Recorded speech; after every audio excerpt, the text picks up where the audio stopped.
Interesting. I would have expected, yeah, I guess from low jack, there's still going to be some larger bets on this texture. Yeah, fair enough. Okay.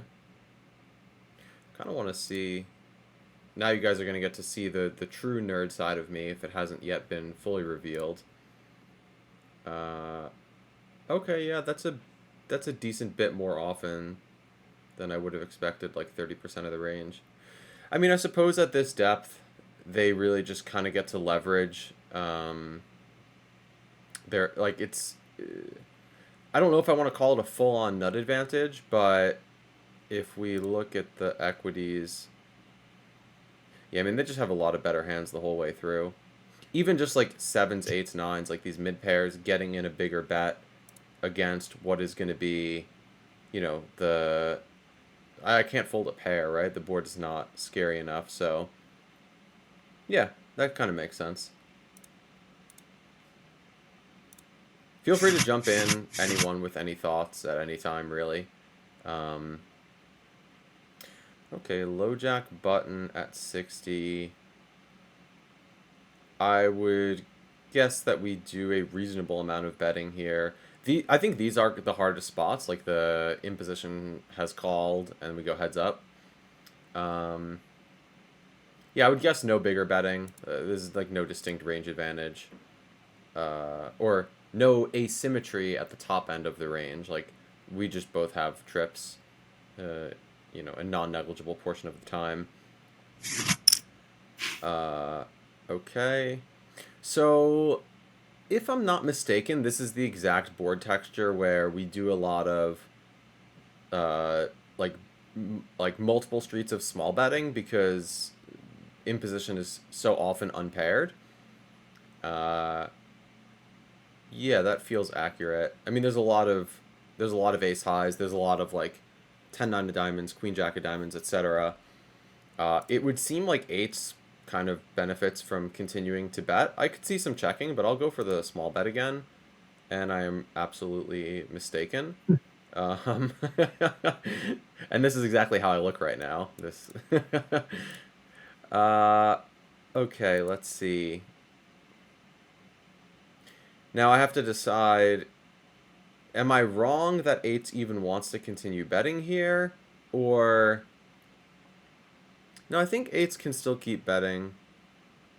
At least it feels like we would want to keep betting a hand like eights some of the time. So perhaps against my better judgment, I will just do this and bet slightly bigger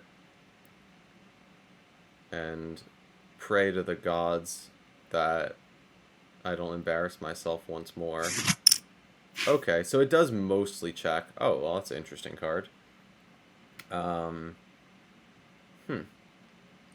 So part of my thought on the turn is that a hand like 7-8 suited naturally makes for a pretty logical bet. Now that we've gotten here with eights, it's kind of interesting, right? Because our hand is going to be good a lot. Our opponent can certainly still have quads, but they can also just have nines, tens, even jacks. Like against low jack, button doesn't have to 3-bet jacks. And if they don't raise the flop, they're not going to raise the turn. So, yeah, this is interesting. I mean, this almost feels like a spot where you could justify making this half pot bet yet again. That tends to not really be a play that I think to make all that often because when you bet three streets, especially from out of position, you often are repping a more polar range. But it also feels like betting 75% of the pot is maybe a little bit too ambitious with a hand like eights. Just, you know, opponent is often going to fold worse hands and they can have better ones. So then the thought would be, well, do we want to check and bluff catch against missed hearts? Um, ace high hearts aren't going to bluff. It's going to need to be like a 10-9 of hearts type hand, which is, viable. We certainly could bluff catch against that sort of holding. Um, hmm. Tricky. Anyone have any thoughts? I'm gonna. Oh man. I'm gonna go for a bet. It feels like the hand playing it in this line to get to this node kind of needs to bet. I am extremely timid to make this half pot bet again, but I will go for it. Okay, so it's just like the most obvious play, and then they just have a hand to call with. All right, let's take a look at this, kind of see how, on the whole, I was doing with the thought process. So, okay, I didn't expect it to be like 90% bet. That's surprising. How much equity do we have? Wow, we have 55% equity.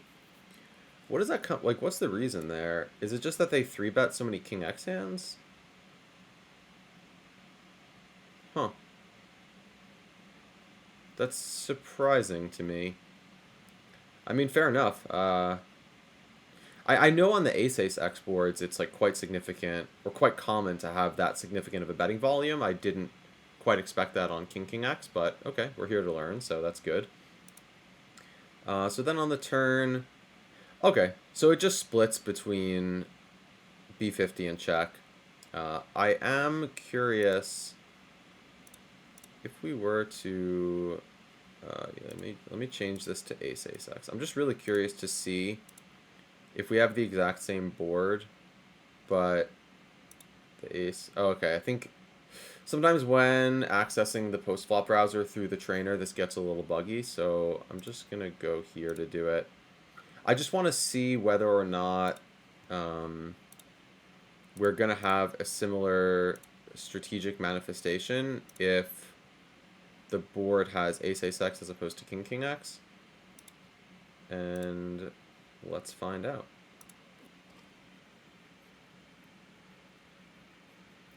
Could see it going both ways. Could see the... Oh no. Oh, I just fat-fingered my mouse. Okay. Alright, so this makes sense. Bet and call.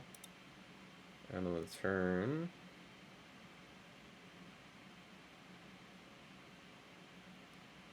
Okay. Interesting. Yeah, just kind of the same idea. Let's see if the board's Queen X.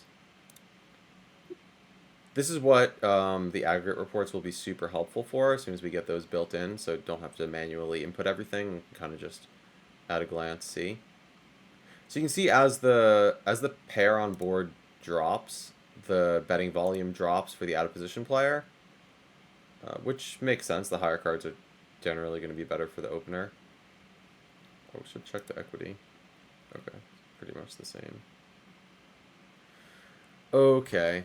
So I think my flaw in the turn strategy is based on, like, the lower the pair, the more, like, now we see the smaller bet is happening a bit more.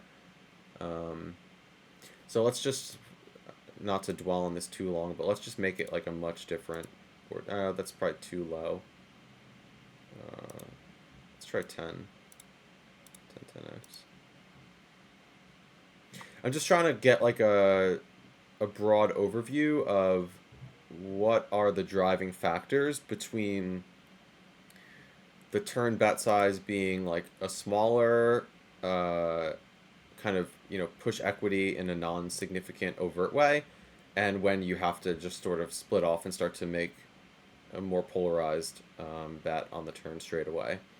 And obviously we're looking at a specific turn, being the 6 that coordinates with the 4, and certainly that would change a lot on various other cards. Okay, fair enough. Maybe a bit of a rabbit hole, but yeah, it's interesting. Cool, let me just check on this. Okay, so Matt mentioned thought 8s could continue as well. Seems like 4x, 6x, ace high and worse. Can get heroed a lot. We have ace king, they don't. Yeah, let me go just before we get too ahead of ourselves. Let's go to the river and see. Okay, interesting. So it looks like jacks is mostly the threshold for jamming, for value. Like a little bit of 8s, 9s, 10s, but that's it's almost a rounding error. Like, it's real, you know, that's a reasonable play to make, but anytime you're in these later street nodes and something is low frequency, in practice you do have to be somewhat concerned about that backfiring, because you need your opponent to respond in such a way on previous streets leading here, such that you can capture that small amount of EV. And then in an actual tournament setting, it's important to consider the fact that, you know, that small amount of EV might be overshadowed by just your edge in the event. So, you know, in a lot of cases, here we see all in is 237% of the pot. In most tournament cases, I could envision myself betting, like, you know, 150 to 180% of the pot as like the biggest size, particularly as we get deeper into the tournament, because there's just a necessary requirement to protect your stack. Isn't exactly the right way to say it, but just to be cognizant of the downsides associated with piling huge amounts of money into the pot, where you can just be out if you are, off in your perception of how your opponent played the previous streets. And it looks like the favorite bluffs are, unsurprisingly, hands like Queen Jack that would block King Queen and King Jack, our opponent's most common offsuit hands. But yeah, I was in a pretty rare line, but it looks like eights really did just want to bet half pot, and that's funny. King eight. This is what I love so much about card matching. Solver's just like, yeah, bro, you got eights and king eight, and then a couple bluffs with an eight. Like, don't sweat it. I always really enjoy that. That, to me, that's quite humorous. All right, I'll play a couple more hands, and then maybe Matt or someone else wants to jump in, and we can kind of discuss as a group as we go through. So, hijack big blind at 60. This board's going to be pretty heavy bet. Even though the flush draw is a little bit better for the big blind, because the strength of our range overall is diminished by the fact that a number of their suited hands are going to connect, and that not only makes them continue, but also allows them to outdraw us in certain cases. And my cards aren't that great, so I'm thinking that this is pretty high bet with range, and I'll choose the small size because of the fact that my cards are not that amazing. And yeah, I think this hand is too weak to continue. One flaw, by the way, with the trainer at present is that it's showing us the hand strategy for George as opposed to the range strategy. So when we see that he's raising 91% of the time, we know that that is like specific to his hand. So I mean, I can't call with ace-10, I don't think. Yeah, makes sense. Are you checking ace-10 off with a club or without a club more often? So I think as stacks get shallower, you prefer to check with the club, because it's sort of one of these hands where, like, if you bet and get raised, you can't really fold when you're shallow, but because you have sort of an awkward hand class where it's one overcard, one undercard, you have two backdoor straight draws around the low end with the wheel and the high end with the backdoor Broadway. You don't really want to bet and call a raise always, so you'd rather have the club to check because you're able to realize your equity. But if you don't have the club, now you're sort of just more concerned about getting your opponent to fold a hand that will either bluff or just improve on turns. So any sort of random unpaired queen seven of spades or what have you. Okay, low jack, small blind, jack 7-7, single raise pot at 60. So I know these paired boards against small blind are often ones where we want to size up and bet half pot as opposed to quarter pot. I don't think that's necessarily the case when the highest card is jack and the 7 has the interaction with it. Could be wrong about that. Maybe I am wrong about that. At any rate, I don't think this is a range bet. It doesn't feel like it would be a range bet. We don't have like a distinct 7x advantage or anything. And the small blind calling range is so much tighter than the big blind, so I'm going to go ahead and check this one. And by the way, one of the ways I like to use the trainer practically is obviously I'm heavily engaged in like the intellectual thought process of discerning what moves make sense. But I'm also very much trying to sort of open my heart and feel my way through the problem solving and just let that guide me. And I think that's a really effective way generally to move through life and play poker is, you know, let your intuition, let your heart guide you, and allow your mind to grasp like these bigger ideas, so it can understand like sort of what's happening and why. Um, okay, so we did have a little bit of checking on the flop. That was reasonable. On the king, see no reason to start betting now with a hand like fives.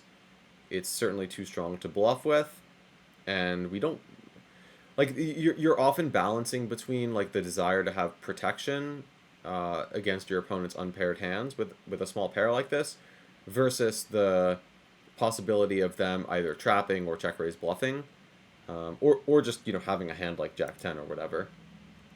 So I'll check once more. And it's interesting. We see... Oh. Well, that's good. Okay. Obviously, this is just a decision of how big to raise. So here are the things I would be thinking about. Often opponent will bet the turn with a flush draw on most cards, but the king is a distinct card that's often going to connect with us. So a hand like 8-9 of clubs, 10-9 of clubs, queen 10, queen 9 of clubs, those hands could check to check raise and rep like top of range and force indifference from a king if I were to have turn top pair. So that's some incentive to make a really big raise, because they can certainly have some flushes. They can have a jack with clubs, which I think would kind of almost never bet the turn. Really, I'm just choosing between these two raise options, raising full pot or just shoving all in. And then the other questions I would ask myself are like, well, what would the hands be that I would use to bluff in a case like this? And probably it's going to be something like 4-5 suited or ace-5 suited. Just, card matching again, this exact holding that I have where I've rivered a boat. And also, diminishing the probability that my opponent has rivered this kind of hand. So sometimes in these river lines where you make really big raises, it's extremely based around the like the absolute top of range, and here we actually have it. So I'm just gonna go ahead and go for the shove. I don't think it's too big of a bet, but we're gonna find out. Okay, and you can see even the nut flush was indifferent for them. And that's definitely sometimes the goal. It kind of seems goofy, right? Like we check down to the river and then we just shove over their bet. And it's like, wait, the nut flush is supposed to be indifferent. But it makes sense. I mean, we're making a gigantic raise. They've bet 5 big blinds and we're going all in for, 57 and change. So, yeah, ace-5 suited. It's obviously a very small portion of the range overall, but it's kind of meant to be. Oh, king 5, that's a cool one. You can see we don't really raise that much because just based on the way that the hand played out, there's not a ton of incentive. Curious what happens. Do we have many... Do we ever have a flush that we just call with? Yeah, in very rare cases. Not really. Yeah, not really. So most of the time we have a flush, we just choose like this, lesser raise. Mostly because we want to get called and we're just putting in, like it's not feasible to shove. Obviously, if an ace high flush is indifferent against a shove, we can't shove a 10 high flush and expect that to really work out for us all that well. So they only call 20% of their range, which makes sense. It's just such a huge raise. And yeah, there it is. Calls a little bit less than half the time. So they have some quads. They can have fives. Yeah, it's a really funny river node where we're sort of heavily basing our play around the fact that this underboat became possible with pocket fives. Like, both players' ranges are really centered around that for the higher levels of aggression. Which is, sensible and also not common. Okay, I'll play one more hand and then I'll open it up to others to jump in. Okay, these spots are always super interesting. It's under the gun 8 open, under the gun 7 call. So we're 50 effective. And not to overlook the fact that the ranges are just generally pretty tight in this line because this player called with, the whole table left to act. But we also have a pretty interesting board. So monotone, right? That's going to present an immediate disparity between the strongest hands and the weakest ones in a very distinct way, and it also contains 2 Broadway cards. So I would guess that we do very little betting as the under the gun 8 player, and we really start to defer the action to the player who called with 6 players left to act. And as a result of that, I'm thinking they do a lot of betting. It's like, even though we're checking probably most of our range, oh wow, saying we want to bet this hand 61% of the time. Pretty surprised by that.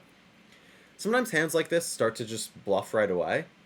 That's another thing about the tightness of ranges. Some removal properties and just some specific aspects of certain hands can be really favorable, where in other lines they aren't. But given that I checked the flop, I don't feel particularly compelled to bet the turn. So I'll just keep checking. And I could see where a hand like this occasionally wants to find some delayed aggression. We're interfering with the 6, 7, 10. Certainly we can have some... We can have 8, 9 suited. They can probably have it, but it's not common. And then I would think, once we get to the river here, it's pretty hard for our hand. It's actually kind of hard for our hand to be good, and it certainly seems very unlikely that our hand would be good and that we would get called by a worse one. Like, it's pretty rare for our opponent to have a hand like a 6. I guess they could have like a 6-5 suited. There are some worse hands, pocket 5s. Yeah, I think most of the time our opponent is going to have a hand like 9s or a 10 in this line. And if they do have a hand like ace-jack or ace-9 or something, they're probably going to bluff with it. Yeah, okay, so the question now is, do they have enough unpaired hands to bluff with? And if they do, should we call or should we raise? Because we still have some pretty positive properties, like I mentioned, with our hand generally. I kind of like the idea of just bluff raising. And yeah, now I'm unclear if I want to use this smaller raise or the shove yet again. Yeah, I think I'll just use the smaller raise. This should be effective to get effectively make indifferent a hand like ace 10 or king 10 or 2 jacks. They could also have a queen. Nope. Okay. So either I'm just wildly off and this is just not the hand you use to bluff, or you have to shove. So I'm going to go ahead and go down with the ship because I'm feeling the aggression here, and it is not the case. So I mean, it must just be between call and fold, or maybe it's just a pure call. Okay, it's basically just a pure call. See, George kind of screwed me there. He would have been indifferent with jack. So let's see what's going on. We'll just kind of quickly go through this. Interesting. Yeah, it's a lot more aggression than I would have expected. What are the EVs? Yeah, EVs being 50-50. I'm surprised we're doing so much betting. Let's try to figure out why that's happening.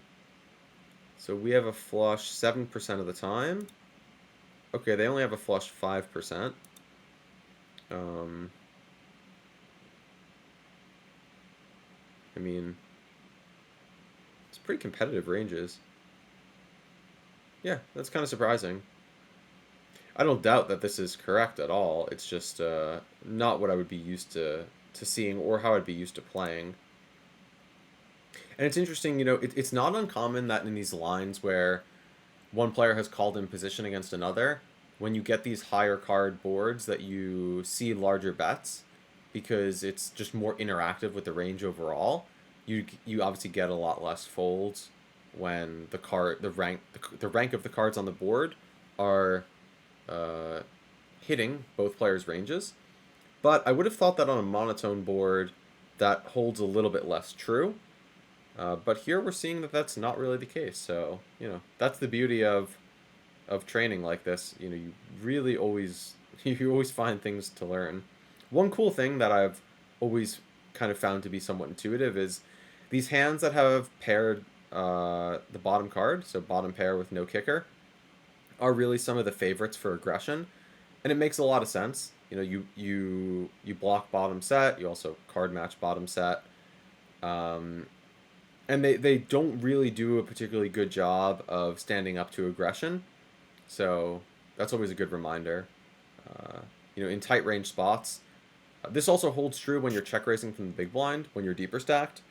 Uh, Boards like King Queen 3, bottom pair is often a favorite to employ aggression with because if you just always play passive out of position, then your opponent is going to be able to blow you off your equity. But it makes sense. Like it matches really nicely with the hands that we want to find aggression with, generally speaking. So okay, on the turn, yeah, this kind of looks a bit more normal. Once the opponent checks back the flop, we do some really big betting, but we are actually at an equity disadvantage now because of how aggressive we were on the flop. We only have 48% equity, so we do some small betting as well, just to kind of nudge the equity with this particular subset of range. Which, once we bet, we have 55% equity now again. And then once we check, our opponent. Yeah, again, these types of strategies, I don't know about you guys, but this speaks to me as somewhat natural. Not much aggression with a 10. King 10 of diamonds specifically is kind of going ham. Not really sure why. Maybe we can explore that. Is it like a merge of sorts? Yeah, okay, so we fold jacks. That's kind of funny. There's something specific about King 10 of diamonds that's really encouraging both players to be very aggressive with it. It's fascinating.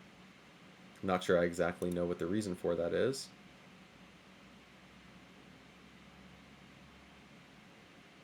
Yeah, go figure.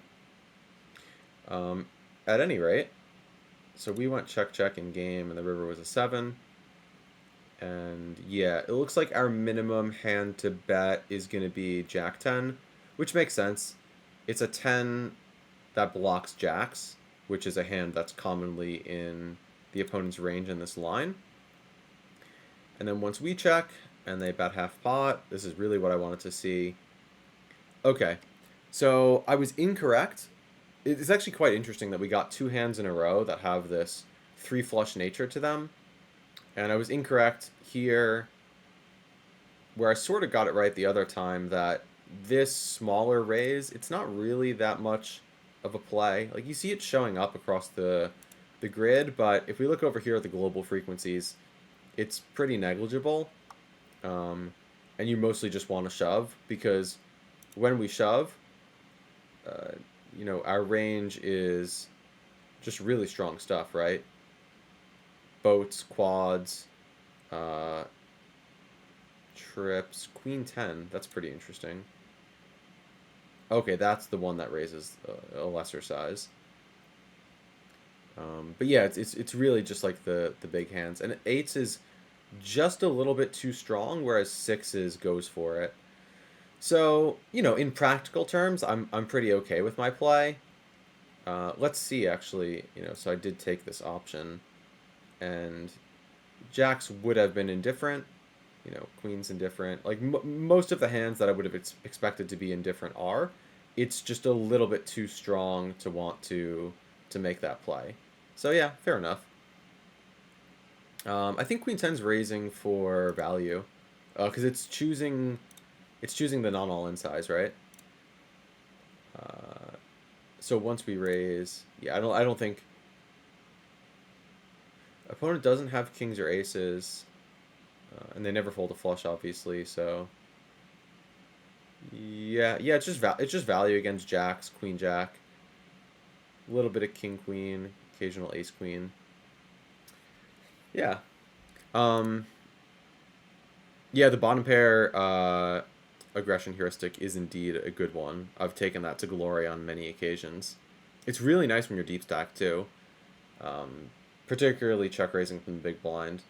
Like it's really useful on boards like Ace 10 Deuce, where you bucket all of your check raises into one of two categories. One is basically a very strong top pair or better, and then the other is all of the hands that are centered around the bottom end of the board. So Deuce 3 suited, Deuce 4 suited, Deuce 5 suited, a few of the gutters. Obviously, there's some finesse required. You don't just get to that scenario and just immediately employ that aggression. But yeah, that's often how I would look to construct the strategies. And then if you do get that like turn 4 or whatever, it's super high EV for your range because of all the can't really say wraparound hands, but the hands that are condensed around the bottom of the deck. Um, so yeah, I'll step aside for the time being. If anybody wants to be brave enough to volunteer to go themselves, I'm happy to keep presenting, or if you want to present your screen and do it yourself, like, kind of down for whatever.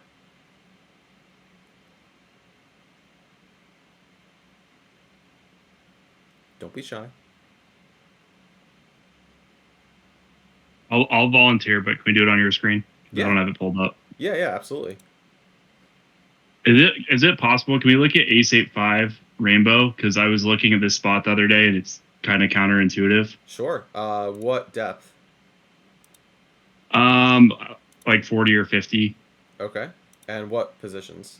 Button versus big blind. I was just surprised because it seems like it should be, or like at first glance, it seems like Ace High disconnected Rainbow should be just like a small range bet. But then there was like some bigger bets, I guess, because there's draws available and you can get more value from like 6-7 and 4-3 suited from big blind. Yeah, and rainbow board, yeah? Yeah, Rainbow. Okay. Oh, wait. Out of position, big blind, in position, button. Okay. Yeah. I think that idea definitely holds true as we get below 30 big blinds, where the bigger c-bet makes a lot of sense. Yeah, still a lot of smaller betting, but let's try to discern why the bigger bets are happening more often. Well, we have a pretty nice advantage the whole way through. It's actually not that dissimilar from the very first hand where, what was it, low jack big blind on king 6 deuce with a flush draw.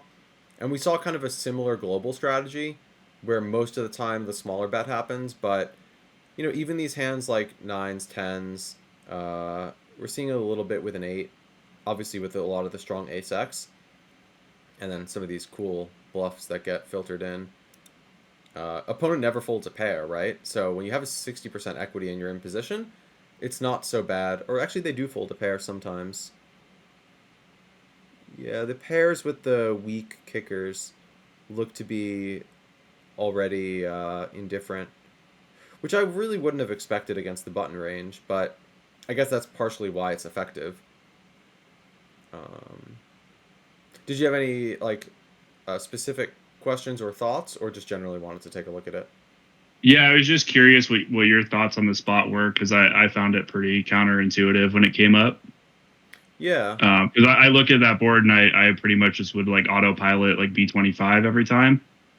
Right. So I was also surprised that I think like 9s, 10s, jacks can go for a big bet. Yeah. for in value. I guess they have to call 8x, they have to call 5x, 6-5 again.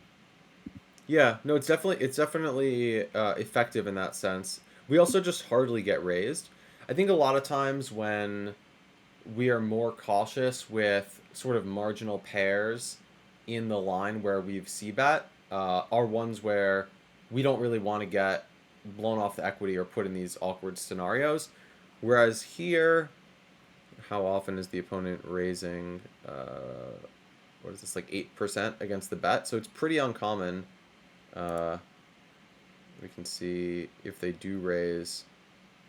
Yeah, we always do continue with these pairs, but this line just doesn't happen that often. We actually always continue. I mean, this kind of makes sense. These backdoor hands. Yo, hello guys. What's up, man? How's it going? And going well. I'm at the bathroom. I just Thanks for joining us. yeah, of course. I just thought I'd try to explain it. Please do. So button big blind at 50. The two I think main factors for why we have some big bets. The first one was already mentioned. You know, they have a lot of say third pairs and gut shots that are quite weak against a large bet. But also, if we think about the pre-flop range, the big blind is three-betting a lot of ace-x, like both for bluffs and value, you know. Yeah, good point. So specifically button big blind. If you go to, say, low jack or, let's say, hijack big blind, you know, we don't have as many ace-x bluffs pre-flop. Maybe the range is just stronger and we still have some big bets, but I'm not sure. Yeah, let's find out. Let's find out. Yeah, the range just gets stronger from those positions. Right. But if we go back to button big blind and go down to 30 or 20, then the big blind is lacking like a lot of ace-x because now they're shoving a lot of ace-x pre-flop and the bluffs are even more ace-x centered. So like button big blind at 30, we probably like mainly go big. Yeah, there we go. Yeah, that makes sense. So I think it has a lot to do with how deficient the big blind is in ace-x and how we leverage that to just fuck up their bottom pairs. Yeah, shots. We have 3.5 times, or we have top pair 3.5 times as often as they do. And yep, and our top pairs are better. And they're better, yeah. And as a result of the stacks being shallower because of the higher levels of aggression pre-flop that they employ, we have an even greater equity advantage on the whole. So, yep. Yeah, that's a good point. Absolutely. This whole thing is painted orange. Yep. Is that helpful, Matt? Yeah, that's super helpful. Thank you. Awesome. Yeah, for sure. And by the way, ace 8-5, I believe that's like the highest big bet flop at 30 here. So it's not like I think any other ace-x spot would have like at least a few less big bets. Yeah, let's see. I mean, ace 8-4 is quite similar, but like ace 10-5, something like that. Yeah, okay, fair enough. Let's see. Ace 10, what'd you say? Like ace 10-5, as an example. Ace 10-5. I believe it has fewer big bets. It would make sense. Although still a lot of big bets. Yeah, I mean, the rainbow, ace high, double Broadway. Yeah, but it is less frequent. Yeah, there we go. Still a lot, but like way less frequent. Yeah. And I think just sort of in a practical sense, I imagine some people watching will see this and be like, okay, you know, we're always betting in all of these cases. What's the importance of like figuring out what the particular size of the bet is? And I would say it almost like it's not as important as like getting it right, so to speak, as much as understanding why the strategy looks the way it does. Because if you know why the strategies look the way they do, then you kind of have that ability to problem solve on the fly a lot more effectively. Okay. Let's jump into some training. And you can take the wheel, Matt. So I mean, we definitely check range here as big blind. yes, agreed. Hello. This does not happen in my games. Since there are going to be bluffs, I definitely think this is a good bluff catcher. We could pick up equity. We're ahead of a lot of the bluffs right now. Like if they turn like Jack 9 into a bluff, or we have that dominated, Queen Jack versus Ace X, 6-5, anything like that. So I feel like we have to float, but I don't know how to range them other than maybe this is just like pocket jacks a lot, maybe Ace 10. Yeah, I think it will be a lot of top pair, overpair type hands, and you're absolutely right. A lot of the bluffs will be Jack 9 suited, Queen Jack suited, stuff that like wraps around the 10. Uh, I will click the call button, but I am very skeptical. I think we probably need two overcards or a straight draw with a suited ace in order to continue, particularly because it's under the gun 8 and it's Yeah, that makes sense. D120. But George is not pleased. Yeah, let's just bail. Interesting. Fives. Okay.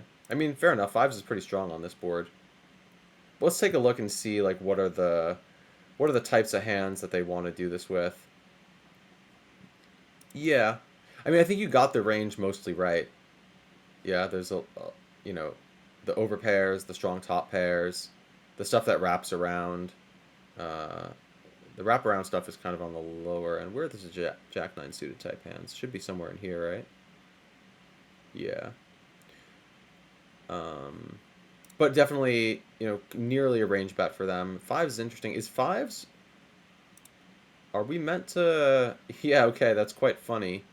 See, this is, to me, like one of the jewels of studying like this. Their bet is designed to get 6s, 7s, 8s, and 9s to fold. And then get us to call with a 4 most of the time, or a deuce.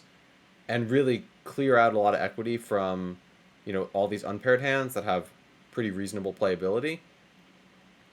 That's just a really neat idea that it would be challenging for me to come up with on the fly. If we select the smaller bet, we can see that, like, yeah, all these suited hands with backdoor flush draws are sticking around. There's a lot more raising going on from all types of different hands. Yeah, it's pretty interesting. And insofar as how we... what did I want to see? You're definitely right about the overs. Yeah, okay. Yeah, that makes sense. It's interesting, even Queen Jack is just preferable to Ace 9 because of the overs, but we also block their value a little bit more effectively. I think that's a slightly more common idea the deeper we get. You were asking about the Ace 10 earlier. I think the deeper we get, the more equity we want to have when we take those lines, either to call bigger bets or to make bigger bets or raises ourselves. Just because there's more to play for. Makes sense. Okay. No leads here, I don't think. This is 3-bet. Oh, it's 3-bet. Sorry. I think we can go B50 or B20. Probably go B50 to try and get value from like 10x that has to float a street. Worse Ace X, hearts, maybe diamonds float. I'm not sure if diamonds will float, actually. Yeah, it's going to be specific to the type of card, the rank of cards they have. Before I click it, I'll ask, what do you think about the range strategy overall? Is it a range bet? I think it's pretty high frequency. I would say probably 80% globally. Okay. Maybe 90. Yeah, I think it's definitely high. I know that on particularly the ace high Broadway boards with the flush draw, there's some concern because a lot of our, jacks through kings and 10x hands are not overly thrilled with this texture. And then we also have some hands, right, where small blind against cutoff at 50. We're going to have like some king X suiteds that aren't going to function that great. Yeah, let's look at that later. But I agree, I like this B50. And it's just automatic. Okay. So now this is a good scenario on how to proceed. Now I think we just shove. We can just get called by worse ace-x, two pairs, diamonds and hearts at some frequency. Yeah. I think I kind of worry against the solver that we might price out the diamonds and hearts, but I think our hand's kind of vulnerable, so we just want to get it in now. Yeah, I completely agree. I think, there's a lot of cases where humans shove where the computer will tell us not to do that, but one distinct exception is going to be double flush draw boards, out of position, low SPR, and there's a lot of connectivity on the high end here, the ace queen 10, so I would imagine this is a good play.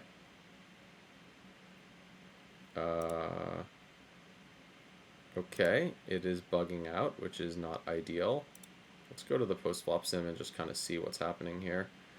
Okay, yeah, so it does play jam or check, and kind of as expected, these strong top pairs, two pairs, etc., like to shove. And go over here. Yeah, 70-30-ish. Mostly the bigger size. I think because of the flush draw. I'd be curious to see. So ace 10 5. Let's just take a quick look at ace 10 5 50 cut off against small blind and 3-bet line, and see how this differs. Is this gonna work this way? Yeah, okay. Because I think now we're gonna range bet on the rainbow texture, or yeah, very close to it, and still some bigger sizes as well. We'll just take a look how. I'm curious. Let's say we get the turn queen. Let's say it still brings a flush draw. Okay, we do still shove sometimes. Oh, that's interesting. Jacks. That feels excessively risky. I've always thought, and some of my friends have said in the past, the line between expert and whale can sometimes be very thin. I mean, I would feel so dumb to make that play and just get called by an ace. I would really need to be quite sure that my opponent is willing to fold before I did something like that. Is that just because we blocked the nuts? We block it so. with the jacks? I think so, and I think it has something to do with. See, we shove. Yeah, we fold king queen, so like we unblock king queen and kings, mostly folding. But this is very low EV relative to. Oh. It definitely always wants to bet. That's interesting to me. I mean, that's a pretty significant EV relative to, what is otherwise 0. I mean, it's not actually 0. Check is just not computed in this line because it's not used. And yeah, this is definitely where some data from solves will become murky because Jacks hardly does this on the flop. So the ability to compute the strategy is somewhat mitigated by the fact that it's an infrequent occurrence. So it's not that it's unconverged, it's just that it's just kind of rare for it to happen. Yeah, this is definitely still early release bugs, but that's okay. Are we in this territory where... Yeah, okay. All right. So it goes. Yeah, look away, guys. No bugs to see. We're going to get all that fixed. I think about the jacks, like one of the reasons it makes sense to bet a little bit, like size up a little bit on the flop, even though it seems unintuitive with the hand, is because the solver likes to sometimes on some turns go for some crazy bluffs. But they are very hard to find as a human, and the risk is high as well, and you don't gain much. Yeah, I think that's a really good point. You really don't gain that much from making those plays, but I do pretty strongly feel that being aware of them as ideas can be extremely effective in enhancing creativity and just opening the mind to, the way in which poker at a very high level let's say could be played. Because it's not that it really should be played that way necessarily, but it definitely is a cool idea to be made aware of. Yeah, certainly. Even if one never uses it. Okay, it's back on you, brother Matt.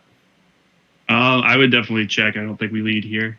Yeah, I don't think we lead either, but this is the type of scenario where some leads will happen some of the time. Maybe more on a... Maybe we have to be shallower, and maybe not on mono textures, but... oh, it actually wants to lead quite a bit. Well, if we think about it, the mono texture, like the small blinds flatting range hits that like very well. Like way more than say the big blind if they had defended. True. My thought would have been that at 50, no, we still 3-bet a decent number of suited hands.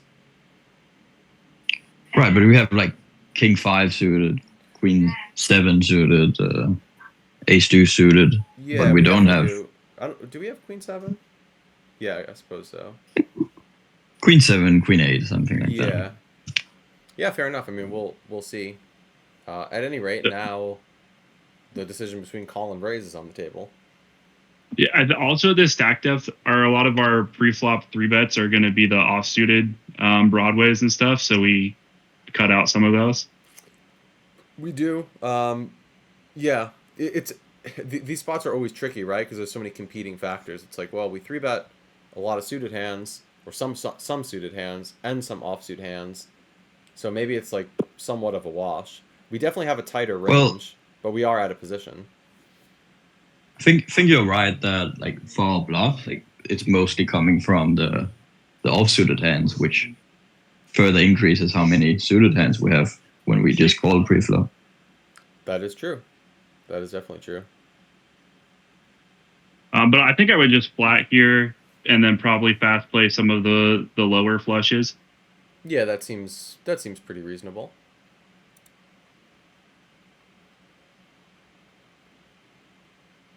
I'd imagine that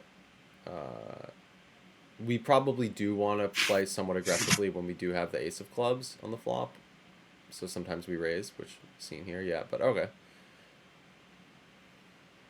I don't think we're going to lead on this card, but I was wrong last time. Yeah, no, I agree with you. I would be surprised to see any betting here.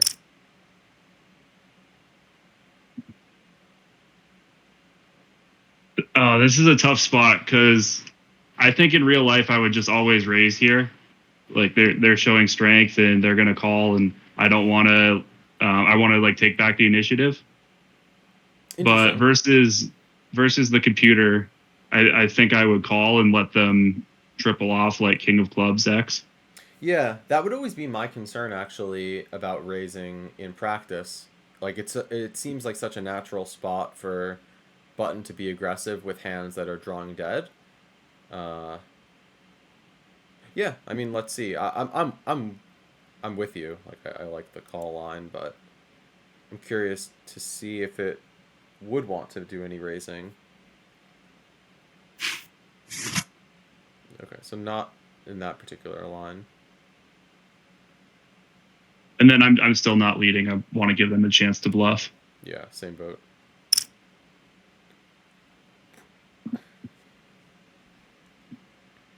I think we're just all in here. I think it's kind of comes down to that card matching thing again. Like our ace of clubs without the flush would be all in as a bluff. So I think when we have the flush, we should also be all in. Yeah, I mean, obviously we have the nuts. I don't know that the ace of clubs without the side card would shove. It might just be good enough to call. This is gonna be a fun one to look at. Okay, George was really on one. Let's take a look. So yeah, I really want to see just from the get-go. Yeah, I mean, that's a decent amount of leading. We do have a small equity edge. We actually do have a pretty reasonable hold over them at the high end, like top 80%, or maybe let's say 80 to 90 and change. Like we have a lot more strong hands than they do. And it feels like the asymmetries at the higher end of the range is often what drives the aggression. But I think also a lot of what's happening here is just like that equity nudge. It's like, hey, we have a small edge in equity. We have a lot of hands that benefit from betting. Like, let's just say we did go for the lead. You could imagine most real world players don't think twice with a hand like Queen, 10 of spades, and they just fold straight away. A lot of these hands that have reasonable backdoor straight draws are sticking around. Like any ace high, I would imagine this overperforms quite a bit. I'm definitely going to start to become more aware of that. Like, I knew the small blind lead on a lot of these textures was a sound idea. I did not realize the extent to which it was sound on monotone boards. That's kind of the irony, right, of like looking at a scenario like this and studying in this way. You might just not get the spot for many months, or you might get it like twice next time you play. Okay, so we went check, bet, call. Just trying to see if anything particularly unusual is happening here. Yeah, this all looks pretty normal. We're raising, mostly we're raising with a flush. Occasionally we do see some more of this idea, right? This bottom pair aggression. It is really like a computer special. The straight draws make a lot of sense. Like, we don't love calling with weak hands like this when our range overall can play somewhat aggressively. It's still reasonable, but open-enders generally nice, even on mono boards. So, okay, turn ace, yeah, no leading. So I kind of wanted to see, they had 10-9 of hearts. Yeah, I mean, there's a decent amount of aggression happening here from unpaired hands that have no interaction.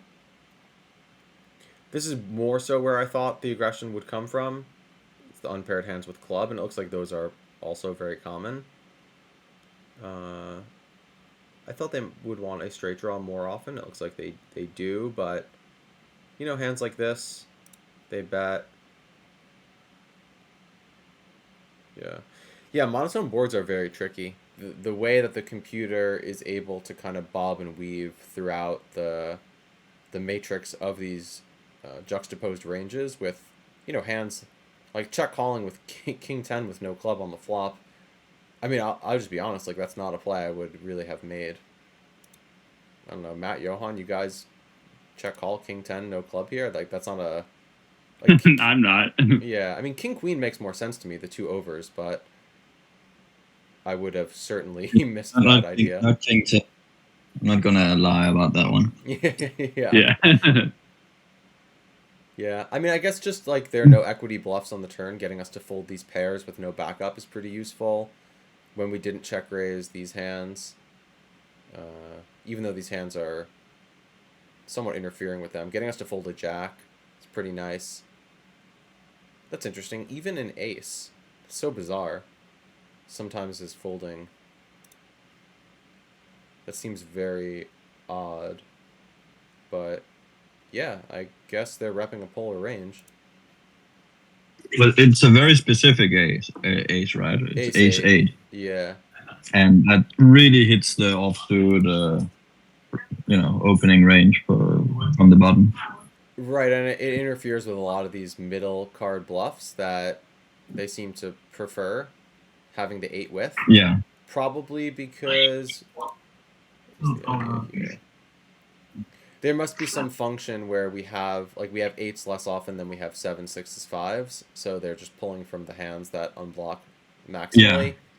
Yeah. That makes sense. Oh, and just since we had discussed it in game, like the check raise is relatively uncommon here in this line when they do bet again on the ace. And range overall. For them having an 8 instead of, say, a queen is just way better in the solver world because we are supposed to float way more queen high than 8 high. Right. It's a really nice unblocking hand to bluff with for them. Yeah, good point. And they're not always as concerned about equity. Okay, so we faced. They bet half pot, which is definitely an idea. A lot of sizes mixing here.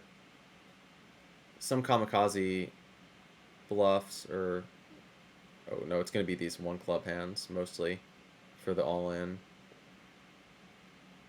You can disable clubs, by the way, and then only show non-club hands. I can I disable. think if you click clubs. twice, I think so. Or is that Pyro maybe? Yeah, I don't think we quite Oh, have yeah, that no, here yet. you can select the other suits. Oh, I can select all the other Yeah, suits. the- Oh, okay, Yeah, nice. you can select all the other Yeah. suits. There we go. Okay. Well, yeah. Huh. So yeah, I mean they basically Just don't- do one row of suits. Sorry for. Okay. There we go. Yeah, so they only really shove if they have a flush, or I mean, I guess I can just do it this way too. It's top set, and it's bluffs pretty much. Oh, that's a straight. They rivered a straight on us. That's sneaky. Huh, ace deuce. That's interesting. This kind of touches on what you mentioned, Matt, the idea of the ace of clubs bluff. I wouldn't have expected them to do this kind of play. Let's see what the effect is. That is trippy computer poker. Sometimes get called by fives. I mean, it is squarely a bluff, but it does have that effect of occasionally getting called by a worse hand, like very, very once in a blue moon. But it makes sense. You know, ace high flush was our most effective slow play. I wanted to see against the smaller bet. How did we respond? Yeah, we do sometimes bluff shove with the ace of clubs. We're actually just kind of indifferent between all options. That's a pretty cool hand. We had quite a few monotone spots today, or just 3 flush boards, which are some of the best to look at because they're really, like, you can see the strategy that is like optimal differs so heavily from most other scenarios you face in No Limit from the way that population actually approaches them. Okay, let's do one more hand and then probably wrap it up for today. I have a small disclaimer comment. Just in general, leading from the small blind is much more common when it's small blind against button. Like when it's say small blind against low jack, there's very little leading. Only on some like very specific monotone boards. Yeah, that makes sense. So- And I recall something we looked at a while ago together.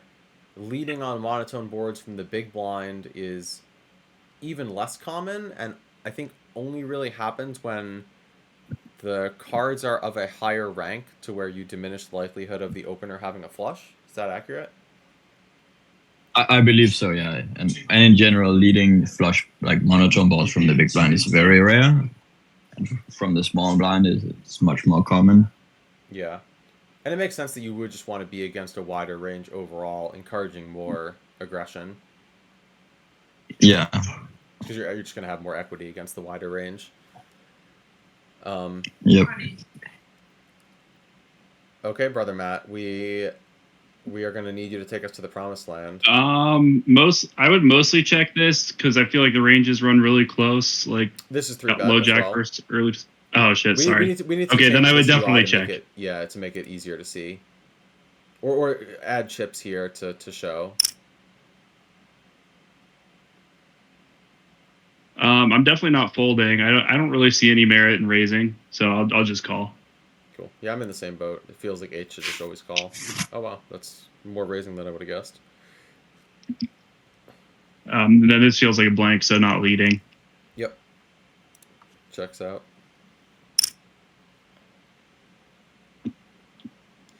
Honestly, I'd probably let it go, but I wouldn't be that surprised if the solver calls again.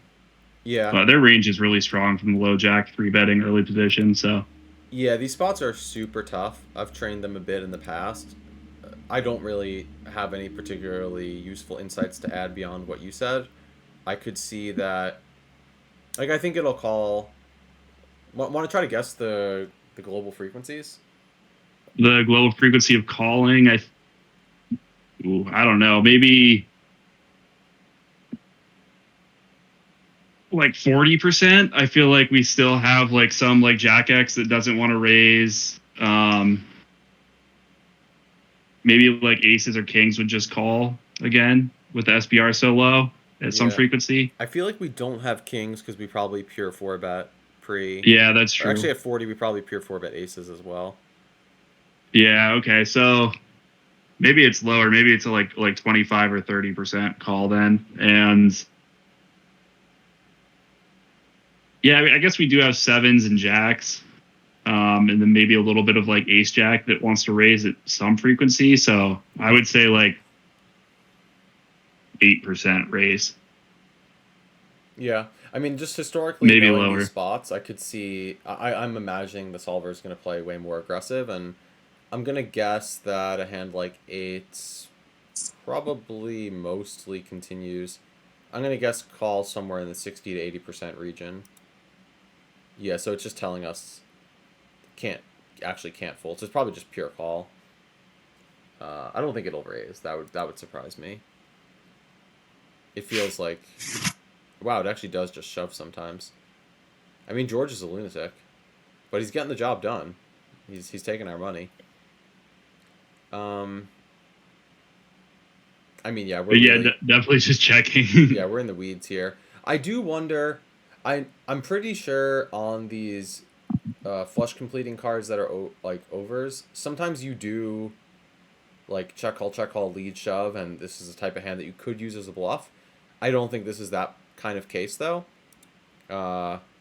Maybe if the river was an ace, or maybe if the flush draw was on the flop, but this seems to be probably not a case. Actually, I don't know. I could see it. I'm, I guess, not gonna go for it, but yeah, nines. Damn, we got pretty owned. Okay, let's see. I guess that him betting nines is what makes like eights a valid or viable shove on the turn. Him trying to go two streets with nines and tens and check back, and we don't allow that always. Right, we definitely do not want that to happen. So the range is split, roughly 2/3 betting, and then yeah, I did have these kind of hands in mind. All these like gutters that have turned spades, all of these unpaired hands. I think, much in the way that the imposition cold call lines are super helpful to train, these 3-bet pot spots where the ranges are so wide because so many hands are unpaired are also pretty useful. 6-7, interesting. 7-8. These make a little bit more sense to me to shove, and I guess they win a bit more because you never really like eights is not getting called by a worse hand. I don't think, at least. I mean, maybe it gets called by a draw. It's spades, right? It just gets called by ace king. But yeah, it does get called by spades. And nines just actually snap calls. It's not interested in letting it go. They get the fish tag if they bet tilt call the ace king online. Again, the line between expert and whale is sometimes very thin. That's super Wise words. Yeah, I want to see. Okay, so we do actually shove the river sometimes. I mean, there's a lot of hands that have an ace in them. Some of these hands are like negligibly in the range. You can see by the height of the cube. But certainly, like, if we check, we don't want them to check back queens, ace, king, aces, right, when we have a good hand. And if we shove, we actually just make king, queen indifferent. Queens are indifferent, tens, nines. So, yeah, pretty interesting. Once again, a 3-flush river spot that does certainly shed light on the equity disparity at the top end of range and how that really affects what's going on. Like, I mean, look at this. We really have them kind of screwed in this upper region A lot of those flushes, the sets, But etc. you're looking after they bet, right? Oh, am I? Oh, sorry, yeah. I think Okay. so. Yeah, so it's more competitive here. Okay, yeah, that makes sense. If it looked the other way, that would have been very surprising. But Can you it's take only a look half at the pot. EV? Let's see.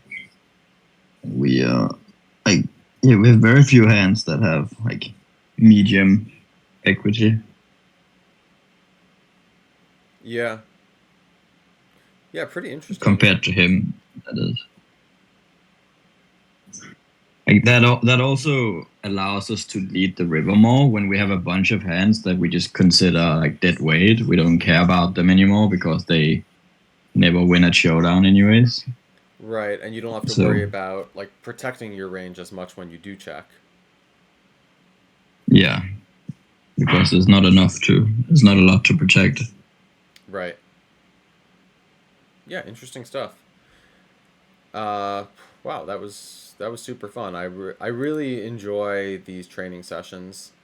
Uh, yeah, I'm just gonna play one more hand just for funsies, and then we can wrap it up because I'm feeling it. Uh, okay, U8 against low jack, 3-bet pot, so we range bet, right? Ace Ace X, and here he is once again, my favorite and yours. I think I mean, we can't really fold a pair against this action. I don't think it's too strong. All right, now we got him. Okay. So the questions to ask here would be, what are the weakest hands in our range? And we're going to be pretty low. We're not going to have that many unpaired hands. And of the hands we have, like let's say we had queens, do we want to bet? Not really. If he has an ace, we're going to get all the money on the river. Like the stack to pot ratio is already, right? We see 65% of the pot is all in. So we don't really need to get value from any particular hand. I think a lot of the range to check, raise, and check is going to be mid pairs that we're targeting our unpaired higher card hands. Like, could see some sixes, sevens, etc. So I think just checking jacks makes a lot of sense.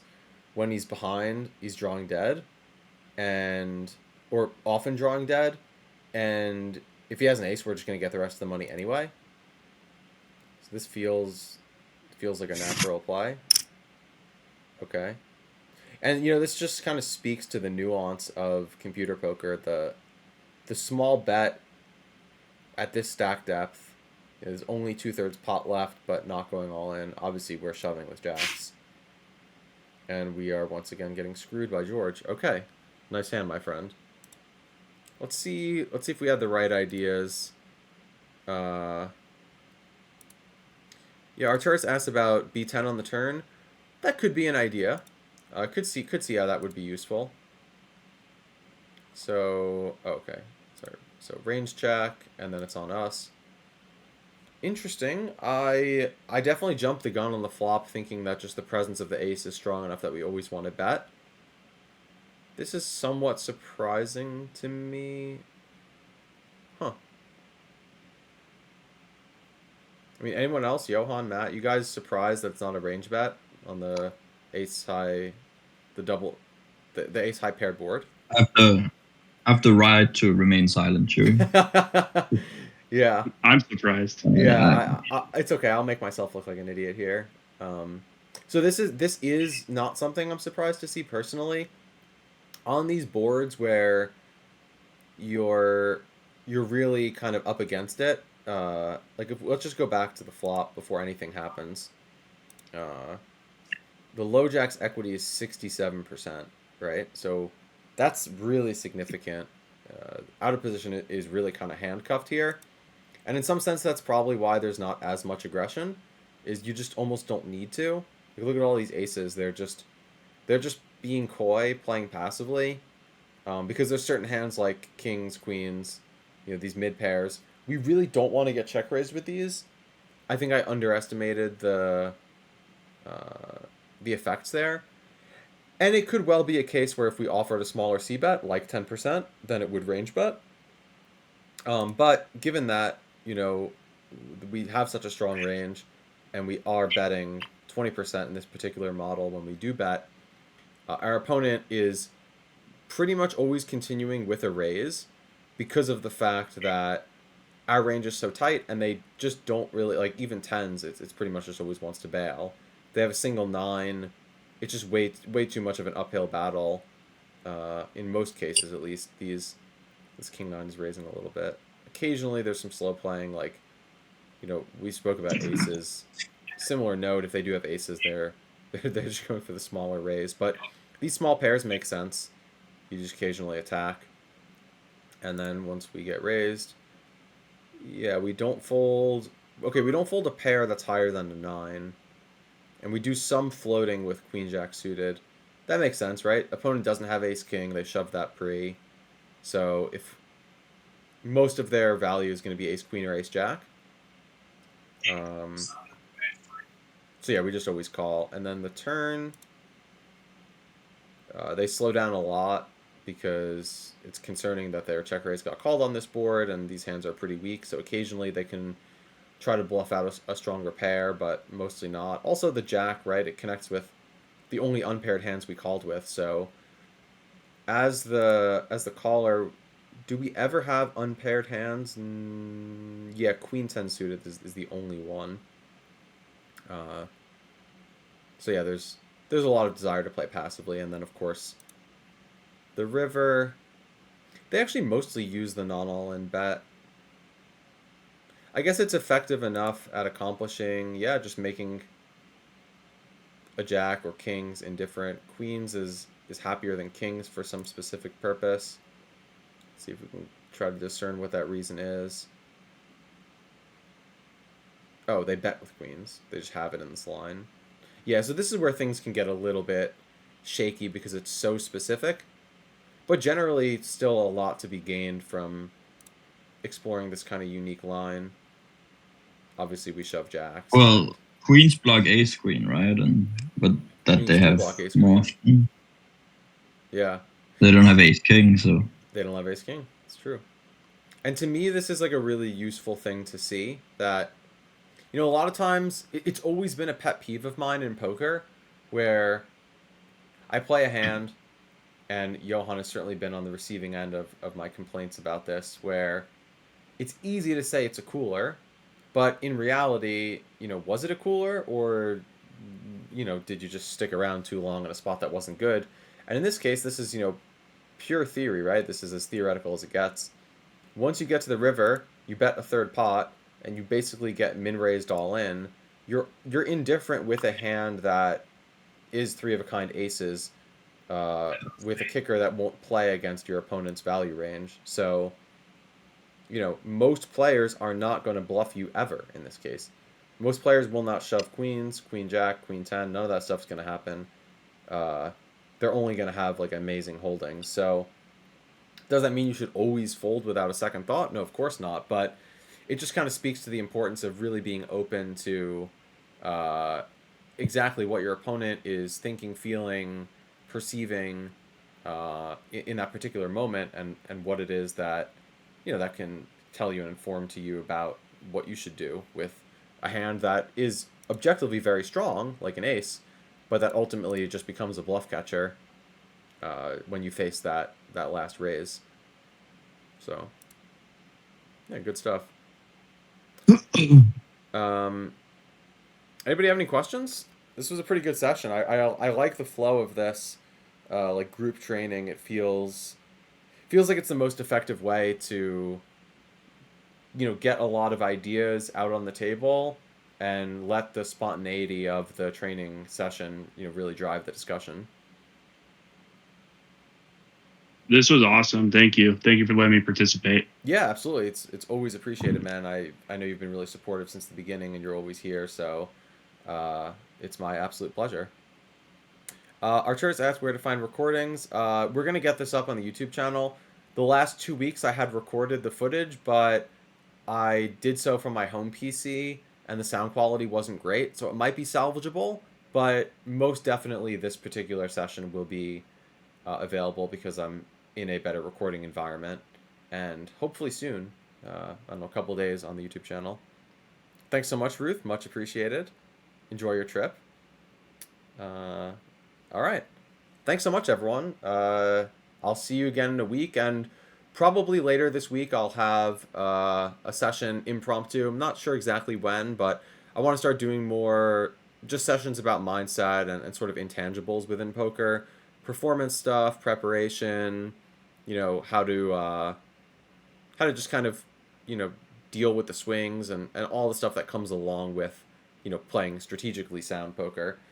There's been a lot of good discussions in the Discord about that. I think it would be useful to host a discussion where we can, just open up the forum to discuss what it is people are going through and how to deal with it all. Alrighty. Until next time, much love, my friends, and be well.